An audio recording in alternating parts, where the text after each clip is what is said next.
The attorney adjusted his glasses and read the final line of my father's will at exactly 3 p.m. To my biological sister, Vanessa, $10 million. To me, the adopted daughter, $760 million and total control of Ashford Industries. Vanessa's chair screeched as she stood up, her face turning a deep shade of red. 10 million? She screamed. I'm his blood. She's just a manipulator who played the devoted daughter for 15 years. 30 people, executives, family friends, and lawyers watched in dead silence. Vanessa thought she was exposing me. She didn't realize that my father had filmed a video message 6 months ago, explaining exactly why he was leaving his empire to the daughter who worked for it, and not the one who just waited for him to die. I didn't raise my voice. I didn't argue. I just looked her in the eye and said, Dad didn't leave me money, Vanessa. He left me a job you never wanted.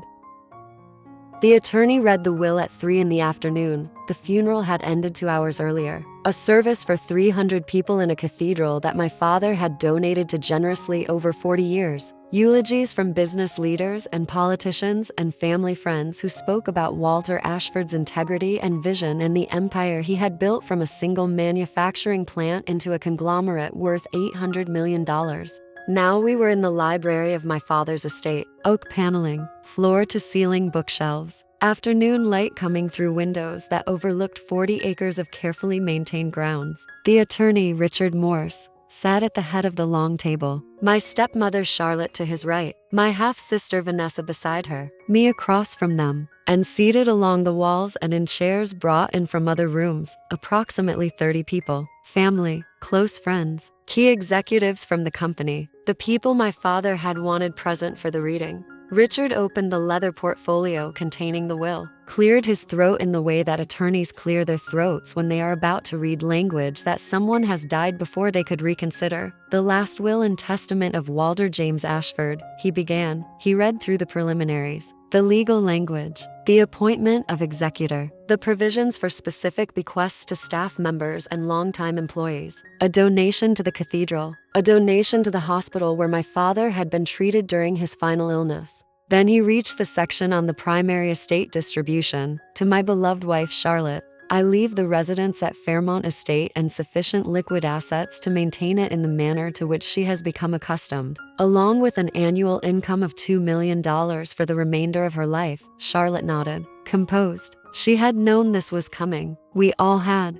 To my daughter Vanessa, Richard continued, I leave $10 million in liquid assets to be held in trust until her 35th birthday, at which point the full amount and any accumulated earnings will be released to her direct control. Vanessa sat very still. She was 32, 3 years from the full release. I saw her jaw tighten slightly, but she said nothing. To my daughter Lauren, Richard read, I leave the entirety of my ownership stake in Ashford Industries, currently valued at approximately $760 million, along with operational control of the company and all assets not specifically designated to other beneficiaries in this document. The room was completely silent. Vanessa's head turned toward me. Charlotte's expression changed from composed to something harder. Several people along the walls shifted in their seats. Richard continued, I make this distribution because Lauren has demonstrated over 15 years the competence, dedication, and judgment required to lead the company I built. She has earned this responsibility through her work, not through expectation of inheritance. Vanessa has not shown similar interest in the business or aptitude for the work required. I provide her with $10 million, which is a substantial legacy, and I trust she will use it wisely. He set down the page, looked up. There are additional provisions regarding specific assets and instructions for the executor, but that constitutes the primary distribution of the estate. Vanessa stood up, not slowly, suddenly. Her chair scraped back against the floor. That is not possible, she said. Her voice was loud, sharp. He would not have done this. 10 million while she gets 800 million. That is not possible. Charlotte placed a hand on Vanessa's arm. Vanessa, please. Vanessa shook off the hand. No, this is wrong. He promised me. He said I would be taken care of. He said family was family. You are being taken care of, Richard said carefully. $10 million is a significant bequest. 10 million compared to 800 million is an insult. It is a public statement that I do not matter as much as she does. Vanessa pointed at me. She has been here 15 years playing the devoted daughter while I have had my own life, my own interests. And now she gets everything because she was willing to be his little employee. I sat very still, did not respond, did not move, just watched my half-sister, who I had known since she was 12 and I was 17, have the reaction I had known was coming from the moment my father told me, 3 weeks before he died, what the will contained. Vanessa, Charlotte said again, quieter this time. This is not the place. This is exactly the place. Everyone is here. Everyone can see what he did, how he chose her over his actual family, over his wife, over his daughter. You are also his daughter, I said quietly, the first words I had spoken since the reading began. You know what I mean. His real family, the one that mattered to him. Vanessa, Richard said, his voice firmer now. Your father's will is a legal document. It reflects his wishes. Those wishes are clear. I understand you are upset, but this is neither the time nor the venue for this conversation. When is the venue? When would be a good time to point out that my father left his daughter $10 million and his stepdaughter $800 million? I am not his stepdaughter, I said, still quietly. He was my father. He raised me from the time I was 7 years old after my mother died. He adopted me legally when I was 9. I am his daughter in every way that matters, including the legal one. Vanessa's face was red now. You always do this. You always act like you are the rational one, the calm one, the one who deserves everything because you work so hard. But you were just positioning yourself. 15 years of positioning to take what should have been mine. What should have been yours, I repeated. Based on what? Based on being his actual biological child. The room was watching now. All 30 people, some uncomfortable, some clearly fascinated. This was the kind of family drama that people observe with the specific attention of witnesses who know they will be asked about it later. Vanessa, Charlotte said. Her voice had steel in it now. Enough. We will discuss this privately. No, everyone should know. Everyone should know that Walter Ashford gave his entire fortune to the child he adopted and left his biological daughter with scraps. $10 million is not scraps, Richard said. Compared to $800 million it is. I looked at Vanessa, at my half-sister, who had spent the last 15 years living in Los Angeles, pursuing acting and art and a series of expensive interests funded by our father's quarterly allowance, who had not worked at the company, had not attended board meetings, had not learned the business or shown interest in anything beyond the lifestyle the family wealth provided, who had, according to our father in a conversation we had 3 weeks before he died, called him exactly 4 times in the last 2 years, all of them when she needed money beyond her allowance. Vanessa, I said. My voice was still calm, still even. Our father built a company over 40 years. He wanted someone to run it who understood it, who had worked in it, who had proven they could lead it. I have spent 15 years learning every aspect of the business. You have spent 15 years in Los Angeles. Those are choices we both made. The will reflects those choices. The will reflects that he loved you more than he loved me. The sentence hung in the room.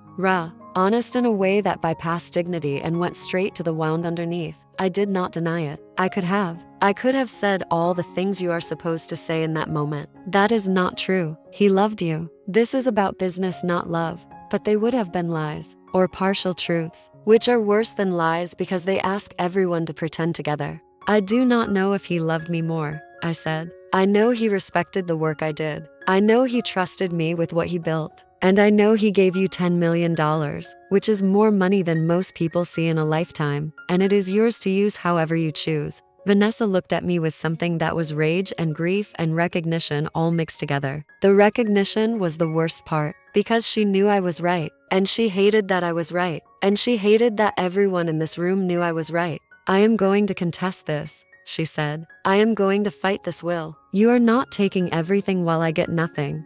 You are not getting nothing, Richard said. And contesting the will is your right, but I should tell you that Walter anticipated that possibility. There is a no contest clause. If you challenge the will and lose, you forfeit the $10 million. You receive nothing. Vanessa stared at him. He put that in? He did. 3 years ago when he updated the document, he was very clear about his wishes and very clear about the consequences of challenging them. Charlotte stood up. Vanessa, we are leaving, now. Vanessa looked around the room, at the 30 people watching, at Richard, at me. You all think she is so perfect, she said. You all think she earned this, but she just knew how to play him. She knew what he wanted to hear and she gave it to him. That is not earning something. That is manipulation. She picked up her purse, walked toward the door. Charlotte followed her. At the threshold, Vanessa turned back. Enjoy your $800 million, Lauren. I hope it is worth what you gave up to get it. Then she left. The door closed. The room remained silent for approximately 30 seconds. Then Richard said, very quietly, that was unfortunate. One of my father's oldest friends, a man named Edward who had been in business with my father for 40 years, said, that girl has never worked a day in her life. Walter made the right choice. A few people nodded. No one disagreed. The consensus was forming in real time. Richard looked at me. Do you need a moment? No, I said. Please continue with the rest of the provisions. He continued. Read through the remaining sections. The instructions for the executor. The provisions for transitioning company control. The letters my father had written to specific people that Richard would deliver privately. When it was finished, people began to leave. A few stopped to speak to me. Offered condolences again. Said they knew I would run the company well. Said my father had been proud of me. I thanked them. Meant it. Let them leave. By 4:30, the room was empty except for Richard and me. That went about as well as could be expected, he said. He told me it would happen, I said. 3 weeks ago. He said Vanessa would not take it well. He said Charlotte would be disappointed that he had not left more to Vanessa. He said there would be a scene. He wanted me to be prepared. Were you? Yes. He was accurate about all of it. Richard gathered the papers, put them back in the portfolio. For what it is worth, I have known your father for 30 years. I helped him build this company's legal structure. I watched you grow up. I watched Vanessa grow up. He made the right choice. I know he did, I said. Do you think she will contest? No, $10 million is real money. She is angry, but she is not stupid. She will take the 10 million. And Charlotte? Charlotte wanted more for Vanessa, but Charlotte is practical. She has the house and $2 million a year for life. She will not jeopardize that by supporting a contest that has a no contest clause. Richard nodded. You have thought this through. My father and I talked about it a lot. He wanted to make sure I understood what I was inheriting and what would come with it, including this. He stood, extended his hand. I shook it. You are going to do well, he said. Walter knew that. That is why he trusted you with everything he built. After he left, I sat alone in the library for a long time, looked at the bookshelves. The afternoon light was fading. The grounds outside were darkening. In a few hours, I would leave this house and return to my own apartment in the city and begin the process of transitioning into the role I had just inherited. CEO of Ashford Industries, majority owner, the person responsible for a company that employed 4,000 people and operated in 7 countries and was worth $760 million. It was not unexpected. My father and I had been planning this transition for 3 years, since his first cancer diagnosis. We had talked about every aspect of it, the operational structure, the board composition, the executive team, the legal framework, the financial structure. We had also talked about Vanessa and Charlotte and the will and what would happen when it was read. He had said, Vanessa is going to be hurt. She is going to be angry. She is going to say things about you that are not entirely fair. I had said, I know. She is going to say you manipulated me, that you positioned yourself, that you are not really my daughter. I know that too. And you are all right with that? I had thought about it. I am all right with it because it is not true. I worked for this. I earned this, not by manipulation, by competence, by showing up every day for 15 years and learning everything you could teach me. If she wants to say that is manipulation, that is her choice. But I know what it actually was. He had smiled, weakly. He was already very sick by then. Good, because I need you to be clear about what you earned and why you earned it. Otherwise, the guilt will eat at you. He had been right about that too. I felt sad about Vanessa. I felt sad about the relationship we had never quite had because she had always been more interested in distance than connection. I felt sad that my father's death had created a situation where she felt diminished rather than valued, but I did not feel guilty. I had not taken anything from her. I had earned something for myself. Those are different things. My father had seen the difference. The will reflected that difference. Vanessa could either accept that or spend the rest of her life angry about it. That was her choice.